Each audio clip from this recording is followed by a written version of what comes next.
Um feliz sábado àqueles que não tive a oportunidade de cumprimentar nesta manhã ainda. Fico feliz porque você aqui chegou. Sei que não foi fácil. Deus trabalhou intensamente para que eu e você pudéssemos estar aqui neste lugar, neste momento, porque Ele quer nos falar nesta manhã. Deus tem uma mensagem para mim e para você nesta manhã, e eu tenho certeza de que você não sairá daqui da mesma forma que você chegou. Porque quem se encontra na presença de Deus não sai da mesma forma.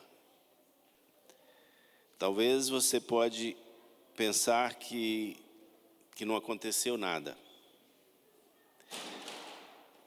Porém, eu digo para você que cada vez que nós nos expomos à palavra, nos expomos a estar na presença de Deus, algo muda. E nessa manhã não vai ser diferente, pois a própria palavra diz que ela nunca volta vazia. E eu tenho certeza que vamos ter a presença de Deus. Ao contemplar a face de cada um de vocês aqui nessa manhã, me cresce uma ansiedade, uma responsabilidade muito maior. Essa semana nós passamos orando sobre este assunto que vamos tratar hoje, e as lutas foram muito grandes, porque o assunto é um assunto bastante importante. Ele está no centro do grande conflito que um dia iniciou-se no céu. E, infelizmente, um dia chegou a nós. Eu espero conseguir chegar, eu não quero falar muito, eu espero conseguir chegar ao fim e ter a atenção das crianças, dos juvenis, dos jovens e dos adultos também. A minha voz não é muito forte e às vezes dá um sono. Mas eu estou contando com o Espírito Santo, porque eu vejo que há uma diversidade muito grande entre nós. Temos aqui todas as faixas, e é difícil para você atingir, mas a responsabilidade é que Deus nos colocou nessa manhã para falar, e é para falar a todos. E eu espero, na graça de Deus, que todos sejam alcançados, não por minha capacidade, mas pela interferência do Santo Espírito entre nós nessa manhã. Com esse pensamento, vamos curvar as nossas cabeças para buscarmos a presença de Deus. Querido Deus e Pai, aqui estamos reunidos ante a Tua presença, agradecidos porque o Senhor nos trouxe aqui neste lugar, Senhor. Querido Pai, Tu tens um propósito com cada vida que aqui chegou. E esse propósito é um propósito de salvação, Pai. Tu queres restaurar a Tua imagem em nós. Porém, Senhor, temos desafios, temos dificuldades. Temos uma longa caminhada e dependemos da intercessão do Teu Santo Espírito neste momento. Tanto em mim, Senhor, que vou falar, como naqueles que irão ouvir. Que assim, Senhor, o Teu Santo Espírito possa completar a Tua obra em nossas vidas nesta manhã. É o que te pedimos por Jesus. Amém.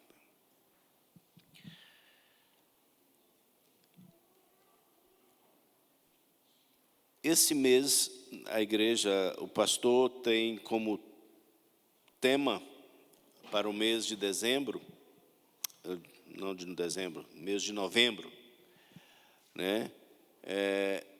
O primeiro em nosso coração. Aí por aí vocês podem imaginar o assunto que vamos tratar nesta manhã. Quem é o primeiro no teu coração? E por que ele tem que ser o primeiro?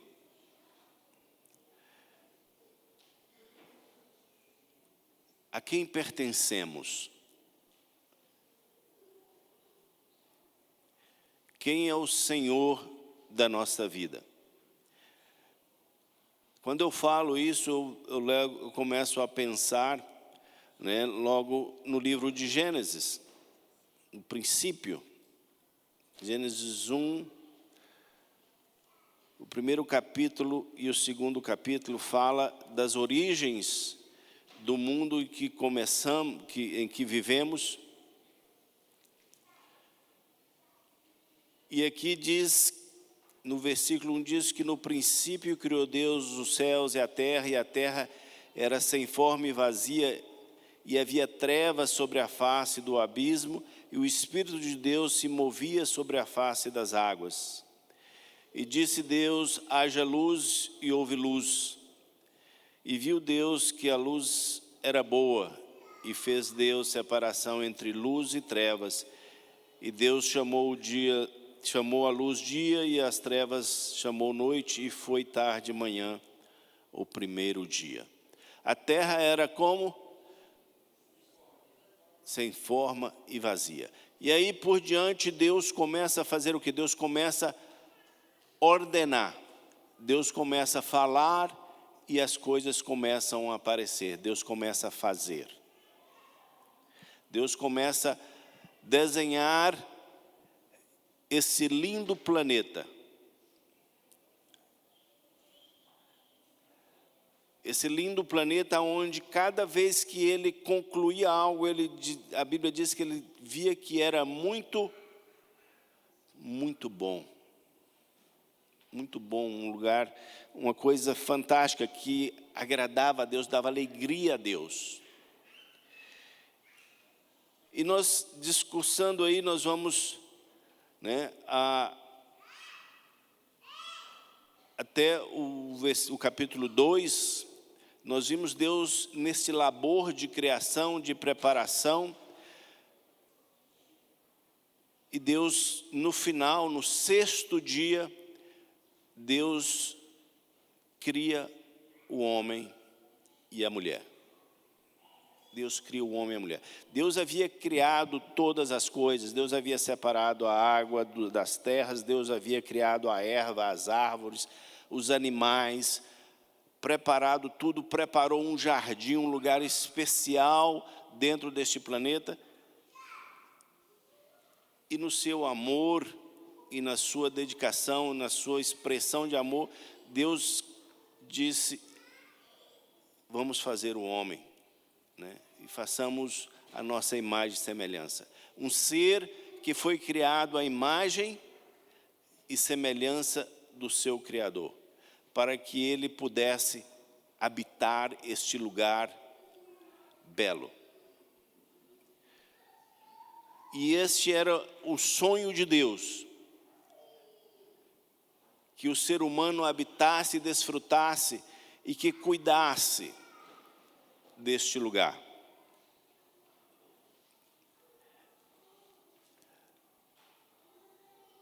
Deus queria que o seu amor crescesse na vida destes seres que ele havia criado. Era a obra-prima de Deus. E Deus ensinou a Adão e Eva e falou para eles o porquê que ele havia os criado. E Deus deu a eles instruções de como eles deveriam viver.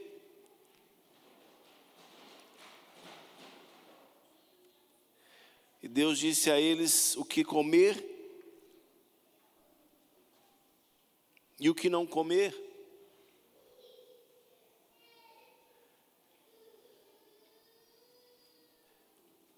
E a alegria e a harmonia reinava neste lugar.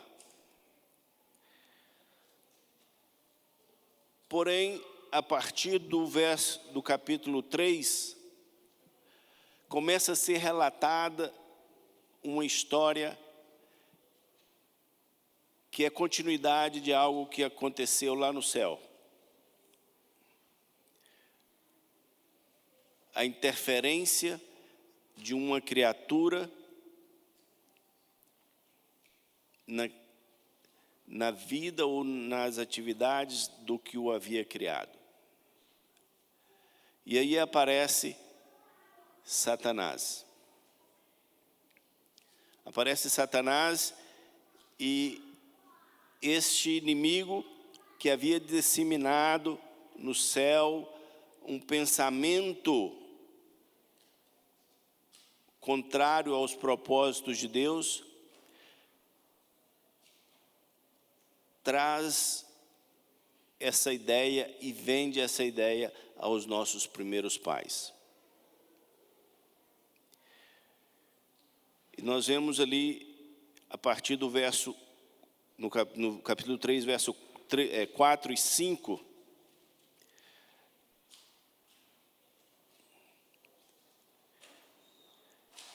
Satanás dizendo à mulher: então a serpente disse à mulher: certamente não morrereis, porque Deus sabe que do dia que dele comerdes, se abrirão os olhos e sereis como Deus, sabendo o bem e o mal. Sereis como Deus. Aí começa a saga humana. Aí começa a nossa luta, o nosso problema. Ser igual a Deus.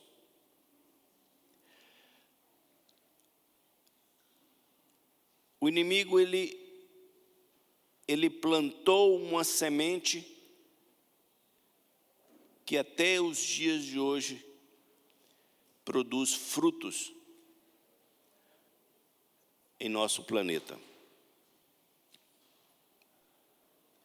E após essa decisão do homem e da mulher de aceitar essa ideia, esse princípio, esse sentimento de que eles poderiam ser igual a Deus, a tragédia entrou no mundo. A partir de então, a violência, a partir de então, a corrupção, a partir de então, a tristeza, a partir de então, a desigualdade invadiu aquele lar perfeito que um dia havia sido projetado e criado por Deus. E a luta do ser humano e a rebelião do ser humano contra Deus começou. E o ser humano se afastou de Deus. E a Bíblia diz que quando Deus veio pelo ser humano, ele disse que o ser humano se escondeu de Deus.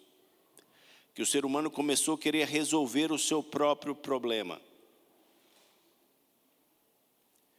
E achar que ele próprio tinha solução para esse problema.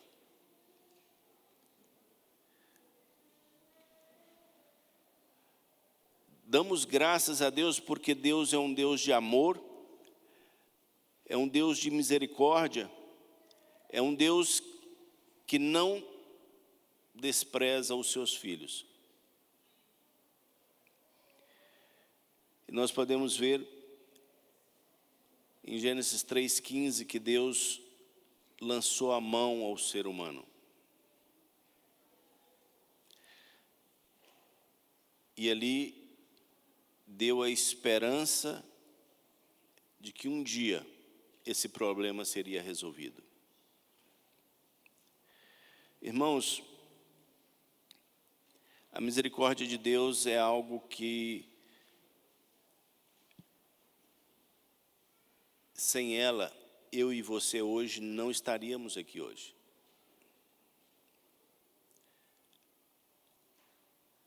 A Bíblia diz que a razão de não sermos consumidos é a misericórdia de Deus.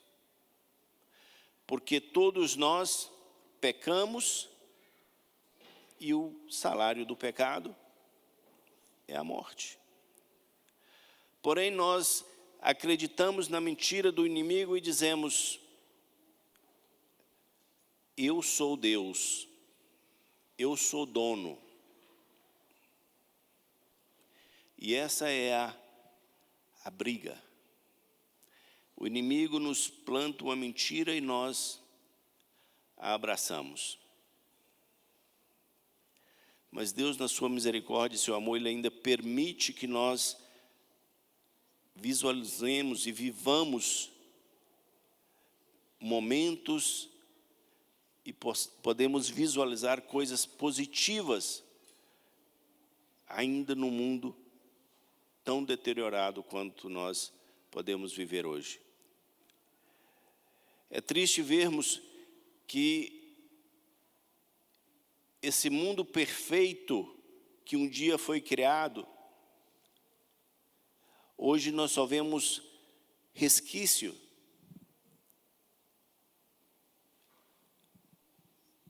dessas maravilhas, porque nós nos apossamos daquilo que não nos pertence.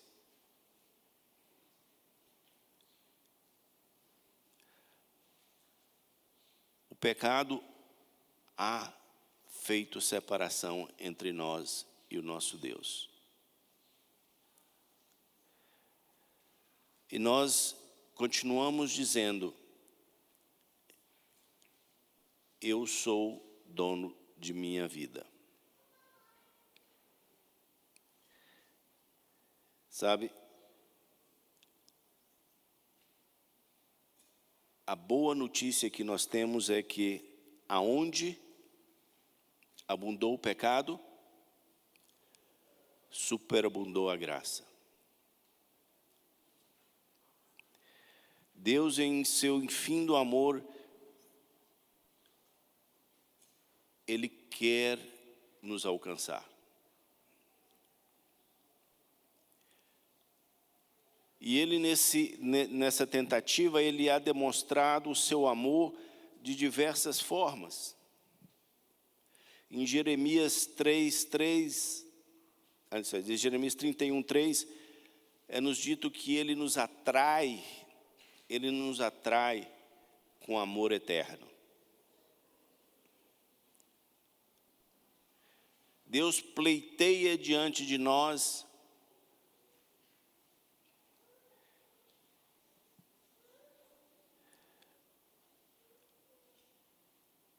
o nosso amor.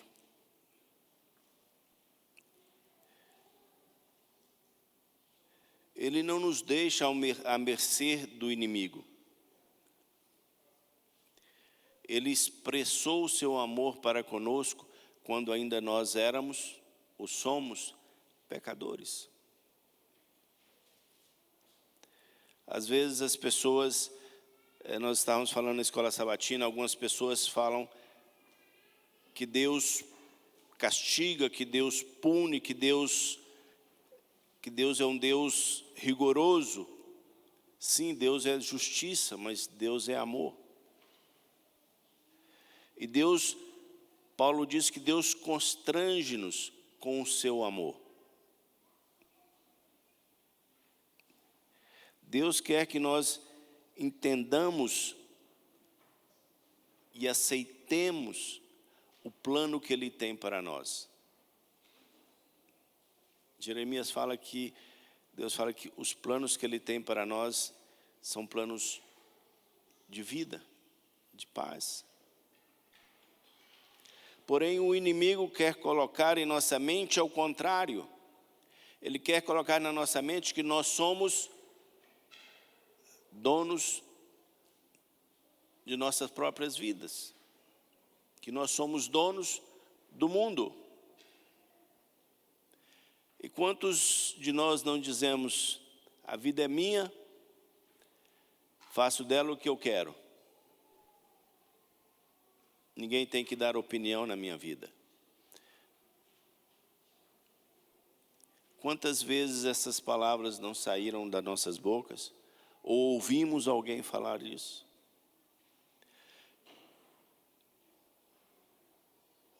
Quantas vezes nós temos posto todos os nossos esforços para adquirir coisas,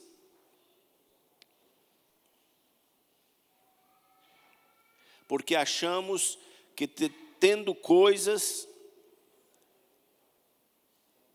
nós estaremos seguros.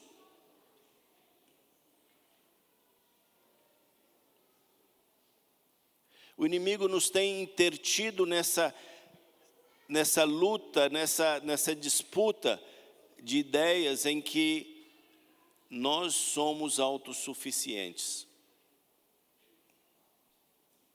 Nós não precisamos de nada.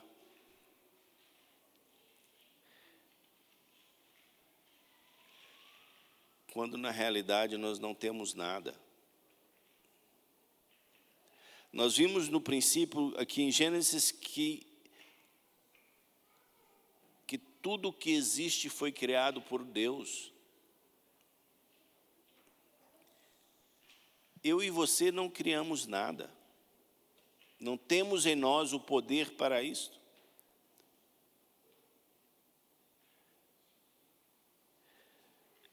No Salmo 89,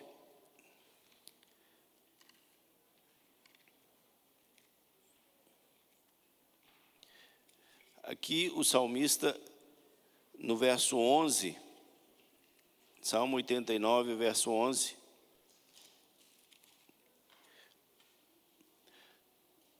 o salmista declara: Teus são os céus e tua é a terra, o mundo e sua plenitude, tu o fundastes. No livro de Ageu, o profeta acrescenta: minha é a prata, no Ageu 2:8, minha é a prata, meu é o ouro, diz o Senhor dos Exércitos.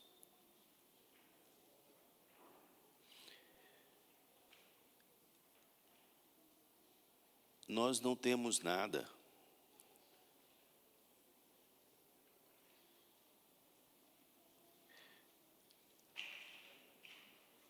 No livro de Jó, no capítulo 1, versículo 21, Jó diz: nu saí do ventre da minha mãe.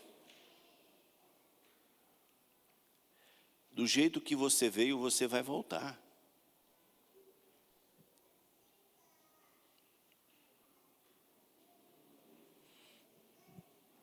Do jeito que você veio, você vai voltar.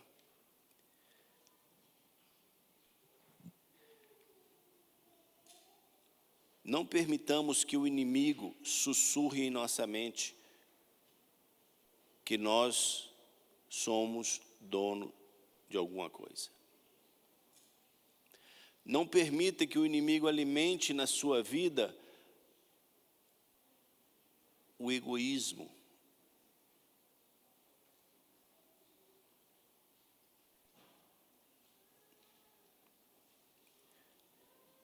Temos, logo para observarmos o ser, eu digo sempre assim, para observar o ser humano, a condição do ser humano, você tem que observar uma criança.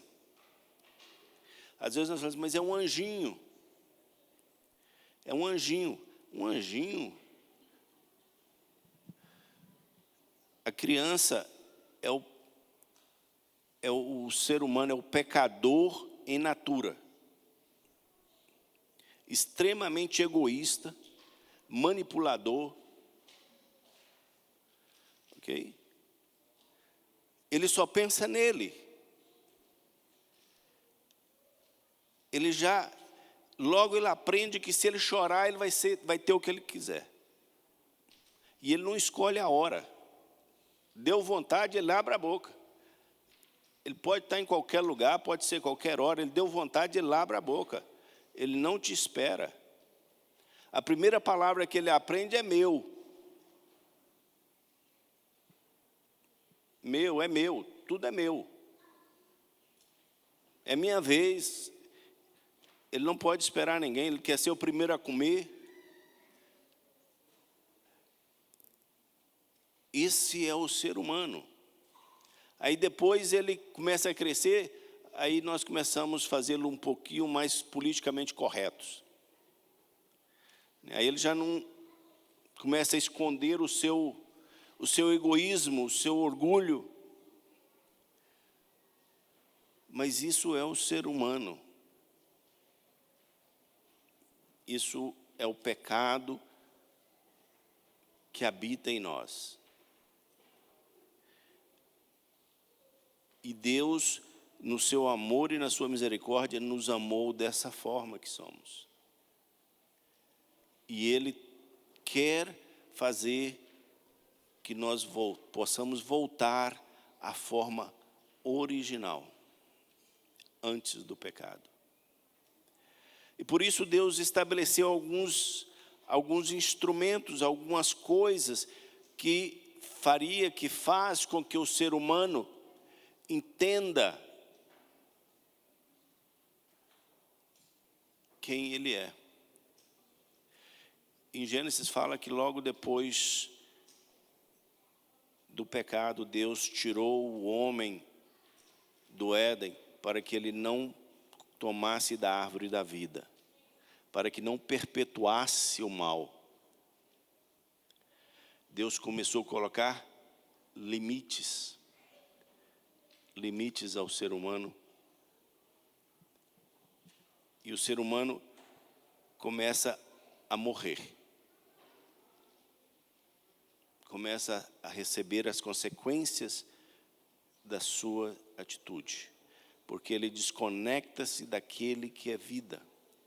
E Deus começa ali a lutar com o ser humano para que ele possa começar a ter, ou a voltar a ter o desejo de estar sob a direção daquele que o criara. E Deus estabeleceu algumas formas, e uma delas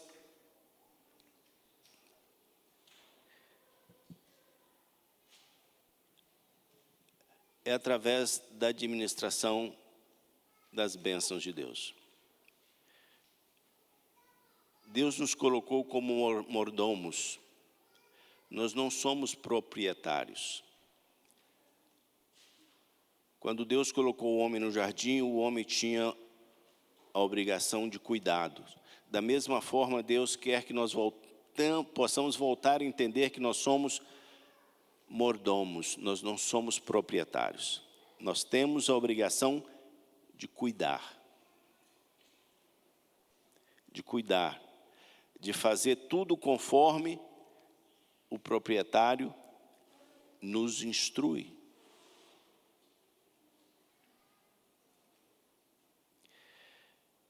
E Ele começa a trabalhar em nosso coração. Sabe, irmãos,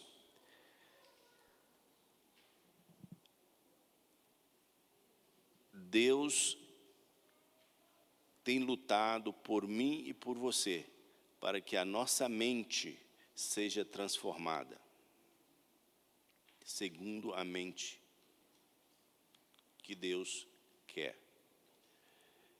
Ele quer nos restaurar a nossa semelhança desse Deus maravilhoso.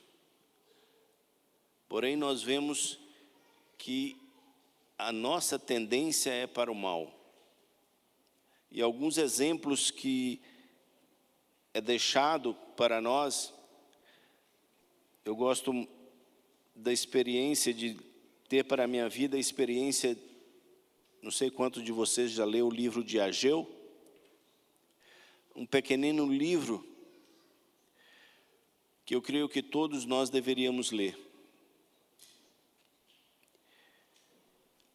E Ageu foi um dos profetas que Deus levantou logo que o povo voltou do cativeiro babilônico, junto com Zorobabel, para a reconstrução de Jerusalém. E Deus levantou no mesmo tempo Ageu e Zacarias, para que eles pudessem ali apoiar a Zorobabel e a Josué na condução do povo, na restauração do culto verdadeiro, na restauração do propósito de Deus para o povo. O povo havia voltado com um propósito, e o propósito era a reconstrução do templo e a reedificação de Jerusalém e a restauração do culto ao verdadeiro Deus. o propósito era Deus no centro novamente da vida do seu povo. Porém, o povo havia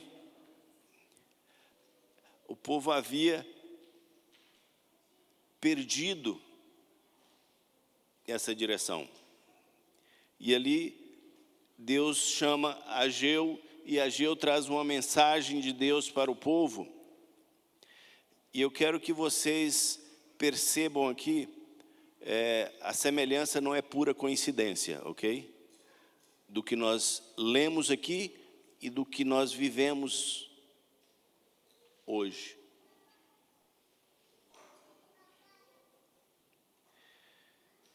Veio, pois, a partir do verso 3, Ageu 1, verso 3, diz assim: Veio, pois, a palavra do Senhor pelo ministério do profeta Ageu, dizendo: É para vós tempo de habitardes nas vossas casas estucadas, e estas casas há de ficar desertas? E esta casa há de ficar deserta? Ora, pois, assim diz o Senhor dos Exércitos: aplicai os vossos corações a vossos caminhos. Semeais muito e recolhei pouco. Comeis, mas não vos fartais. Bebeis, mas não vos saciais.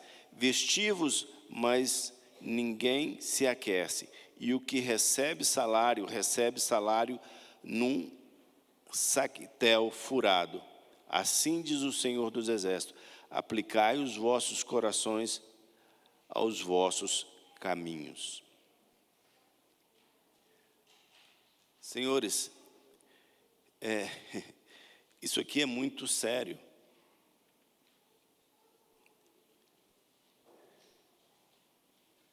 Qual está sendo a prioridade da minha e da sua vida? Às vezes nós estamos correndo, nós estamos nos esforçando, como diz o Salmo 127, né? Acordamos cedo, né, e dormimos tarde, e comemos o pão com dificuldade.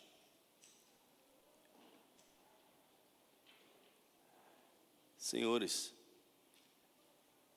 se não estiver as coisas na prioridade correta, não tem como, não vai dar certo. Eu trabalho com relojoaria, e eu fico assim, né, impressionado com a tecnologia que hoje alcançou essa área. E eles têm alguns relógios que são bastante complexos. E as pessoas, eles compram esses relógios porque elas acham aqueles relógios muito bonitos. E esse relógio tem diversas funções. Tem relógio, por exemplo, que você sai daqui e vai para Los Angeles, logo que você chega em Los Angeles, ele sozinho regula o tempo e já marca as horas de Los Angeles. Você vai para Tóquio, você chega em Tóquio, ele regula sozinho e as horas vai para as horas de Tóquio. Porém, há um problema. De vez em quando, esses relógios precisam ser ajustados. E as pessoas, elas não leem o manual e querem ajustar o relógio. E aí arrumam uma confusão que nada funciona. Aí ele chega a falar assim: o relógio não funciona nada, tá tudo errado. O relógio tem problema. O problema não é com o relógio. O problema é com quem está lidando com o relógio, que não seguiu as instruções de quem construiu o relógio. E aí não funciona. Não funciona. Aí eu pego o relógio e olho e falo: isso, você fez tudo errado. Isso tem uma sequência. Se você saltar uma dessas sequências, as funções não vão funcionar. Senhores, Deus nos criou com um propósito, né? E nós queremos... Outra situação que eu tenho é com os relógios, que a pessoa quer o relógio para metê-lo na água. Mas ele viu um relógio que gostou, que é um relógio quadrado, bonito, todo cheio de couro, muito fino, mas ele quer que esse relógio sirva para ele meter na água. Mas o relógio não foi feito para meter na água. E eu falo com ele, não, esse relógio não é para isso. Se você quer um relógio para meter na água, ele tem que ser dessa e dessa forma. Ele tem, mas eu não gosto dessa forma. Eu falo, então, eu não posso fazer nada. Não fizeram um relógio para você ainda. Entende? É você querer que uma coisa faça uma função para a qual ela não foi preparada. Deus nos criou com um propósito. Deus nos criou para que nós pudéssemos ser mordomos. Deus nos criou para que nós pudéssemos cuidar. Mas o inimigo colocou no nosso coração que nós somos dono. E como dono, nós fazemos o que nós queremos. Algumas vezes eu falo com ele, olha, não faz. Ele fala, faz. Eu falo, tudo bem, é seu, você faz. O dono faz o que quer. Mas eu e você não somos dono. Não somos donos de nada. A Bíblia diz que nós não podemos acrescentar um fio de cabelo. Ok? Deus é que tem controle das coisas. E aqui no livro de Ageu, o povo estava fazendo as coisas de forma invertida. Eles estavam procurando os seus próprios interesses, pondo o seu coração nas suas próprias coisas. Quantos de nós temos posto o nosso coração naquilo que Deus tem nos pedido? Por isso Deus diz, filho meu, dá-me o teu coração. Irmãos, o coração nesse sentido aqui é a nossa mente, ok? É a nossa mente. Com que está ocupado a minha mente e a sua mente? Com que estamos ocupados? Em adquirir bens financeiros. Quantos de nós não temos trabalhado a exaustão porque temos um projeto financeiro a ser cumprido? Queremos a casa nova, queremos o carro novo, queremos comprar uma terrinha. Aí depois de comprar uma terrinha, queremos comprar uns boizinhos. Depois de comprar uns boizinhos, nós queremos comprar mais boizinhos. Aí depois a terra já é pequena, nós queremos comprar mais terra, porque já compramos muito boi e precisa de mais terra para colocar. E aí temos que trabalhar mais. E aí você não é servo de Deus, mas você passa a ser servo de Mamon. Você já não dorme porque você fez dívida.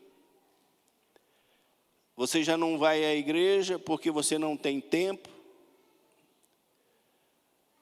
Você já não levanta cedo para fazer o seu culto porque você está cansado. Porque a sua energia está sendo gasta aonde? Nos seus próprios interesses. Os cultos da igreja estão vazios.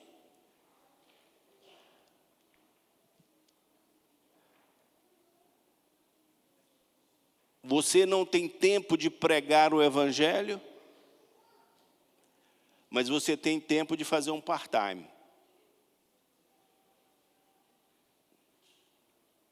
Você faz um part-time.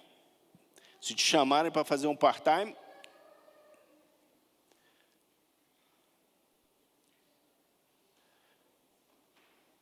qual é a prioridade? O que você está construindo? Aonde está o seu coração? Aonde está o meu coração?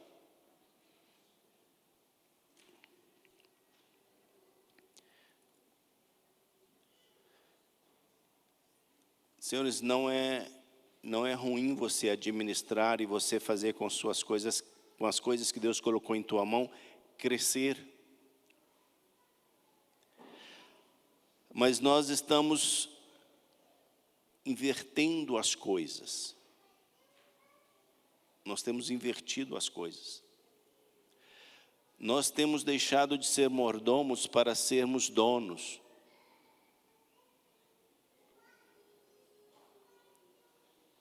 Nós não queremos ser propriedade de Deus, mas nós queremos ter Deus.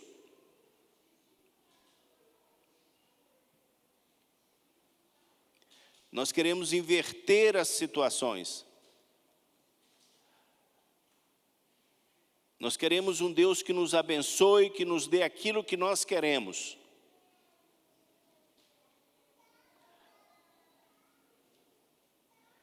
E era isso que o povo estava fazendo. E Deus falou, não adianta. E Ele fala para mim, para você hoje, não adianta. Você quer ganhar muito, mas você não consegue. Você quer juntar, mas parece um saco furado.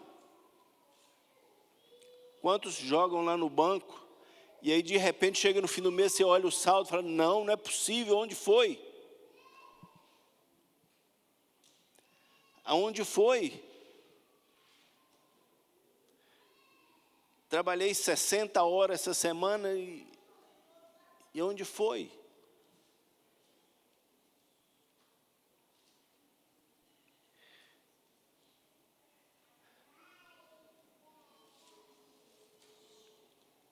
A Bíblia diz que aos seus fiéis Deus dá o quanto, enquanto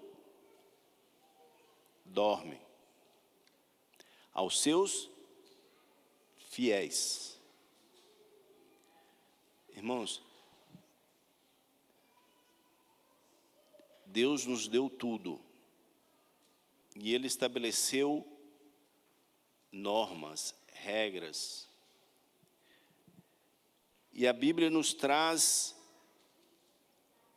a ideia de que nós temos que devolver para Deus parte daquilo que Ele nos deu. Deus é um proprietário extremamente bondoso. É como aquele fazendeiro, né, aqueles que têm terra aqui sabem, que tem lá a propriedade e ele fala com o camarada, ó, você planta, você pode plantar aqui, ok? Eu vou te dar tudo, você vai plantar e vai colher e você vai ficar com 90% do que você colher aqui para você.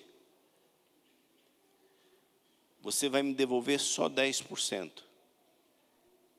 E se você quiser, se você achar que foi bom o negócio, se você quiser me dar alguma coisa a mais, é do seu coração. É do seu coração. Eu quero 10% do que você vai plantar aqui. Qual fazendeiro que faz isso? Qual proprietário de terra que faz isso? Deus o faz. Deus te deu tudo. A Bíblia diz que Deus é quem faz germinar. Deus é o dono da prata e do ouro. Deus te faz tudo. E aí ele diz para nós, devolve 10%. Qual é o propósito de Deus com esses 10%? Alguns pensam, mas a igreja não precisa de dinheiro. Deus não precisa de dinheiro. Realmente, Deus não precisa de dinheiro. Mas você precisa entender que Ele é o dono. Não é para Ele. O problema somos nós. Você imagina bem uma criança em que ela recebe tudo e nunca dá nada de volta. Nós temos alguns elementos assim na sociedade hoje que a gente vê o resultado disso. Se você cria uma criança e dá tudo para ela e não pede nada em troca ou de volta daquilo que é dado, que tipo de criança ela vai crescer? Que tipo de ser humano ela vai se tornar?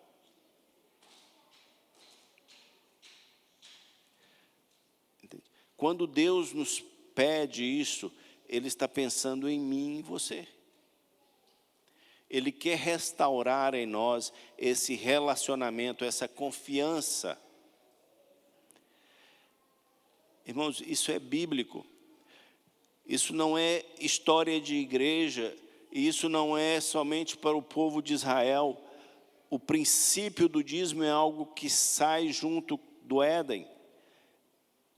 E é mencionado desde os princípios lá com Jacó, com Abraão. Ali em Gênesis 14, no verso 20, diz que Abraão devolveu os dízimos de tudo.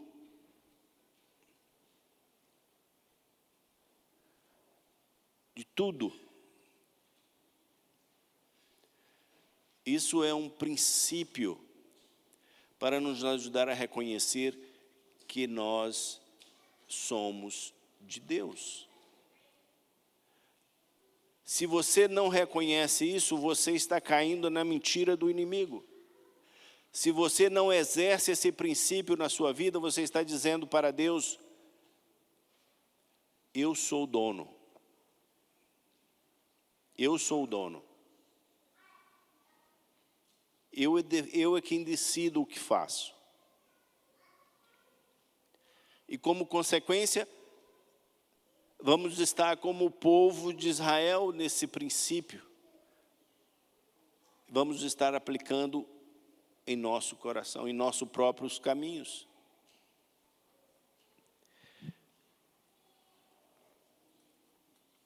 Na experiência de Jacó, nós vemos aqui que Deus não pede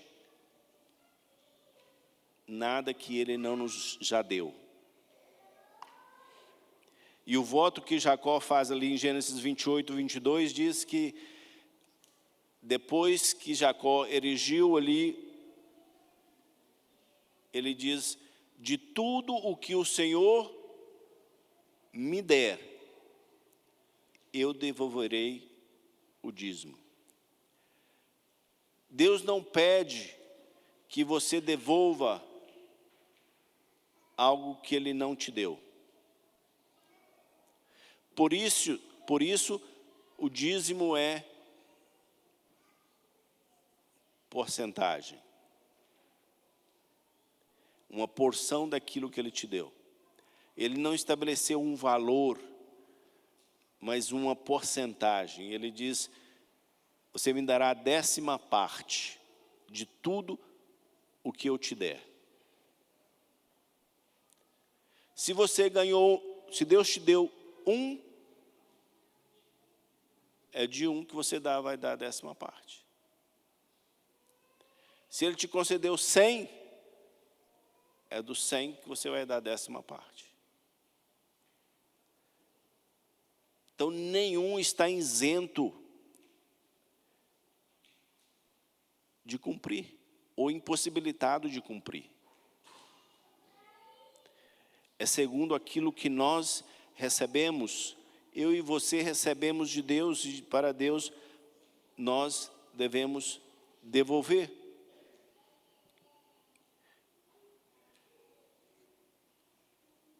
Temos que entender que isto é santo, um santo mandato.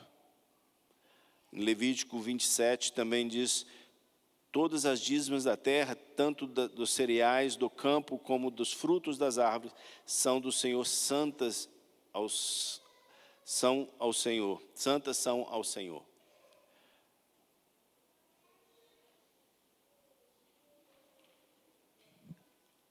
Isso é muito sério.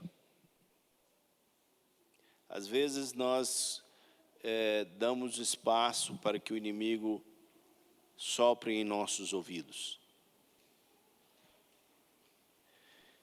E muitos de nós estamos caindo na armadilha que muitos dos nossos patriarcas, alguns exemplos bíblicos, trouxeram. Aonde nós não conseguimos cumprir aquilo que Deus nos pede. E ficamos sofrendo e lutando, e não conseguimos sair do lugar. E perguntamos: por que, Senhor? Por que não está dando certo? Por que tanta dificuldade? Aplique o seu coração naquilo que Deus tem lhe mostrado.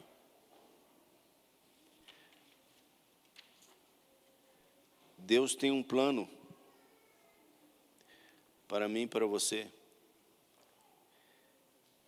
Ele quer que nós sejamos restaurados à sua imagem e semelhança. Mas para isso nós temos que seguir a orientação que Ele nos mandou. Nós temos que lutar sobre o egoísmo que nos abraça e que nos suga.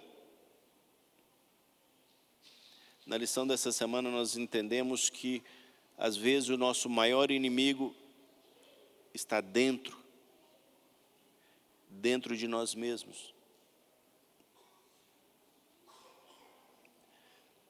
O maior empecilho para as bênçãos de Deus somos nós mesmos, com as nossas atitudes, com as nossas desconsideração para com a orientação de Deus. E depois nós questionamos a Deus por que as coisas não aconteceram. O porquê que a nossa vida não prospera.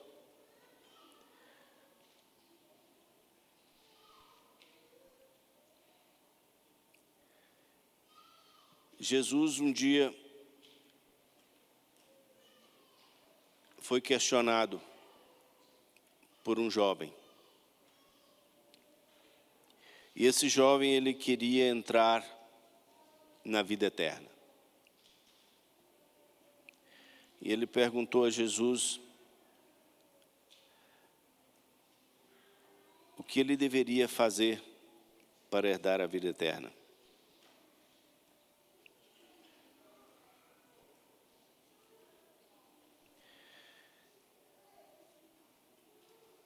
Talvez você e eu temos feito essa pergunta.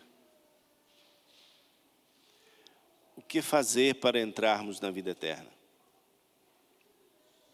O que fazer para, naquele dia em que for passado a lista, o meu nome se encontre no livro da vida?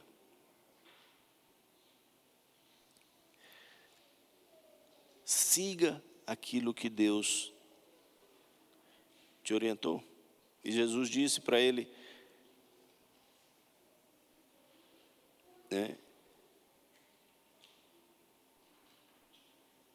guarda os mandamentos. No versículo 17, no capítulo 19, versículo 17, Jesus diz a ele, depois, se queres entrar na vida eterna, guarda os mandamentos. E muitos de nós poderíamos dizer, mas como esse jovem, mas isso eu tenho feito desde a meninice. Será que temos feito?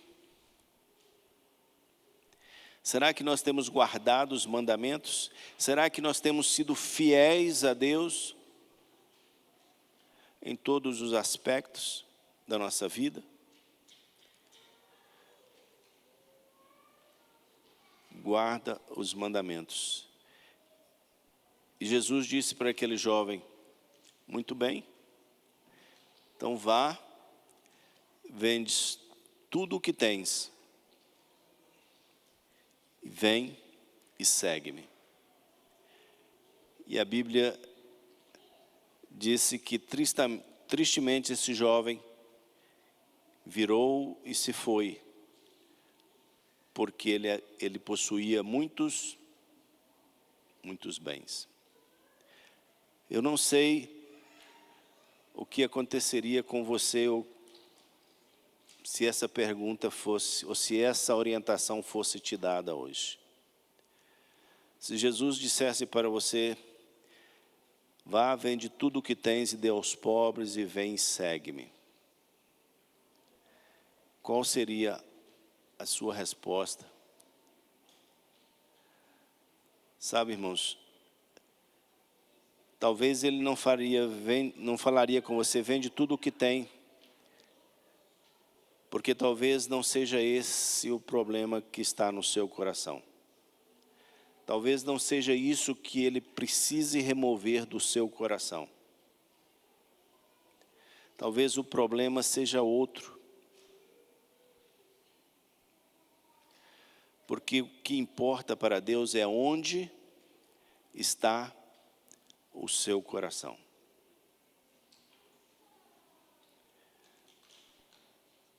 A infidelidade vem de um coração não entregue a Deus.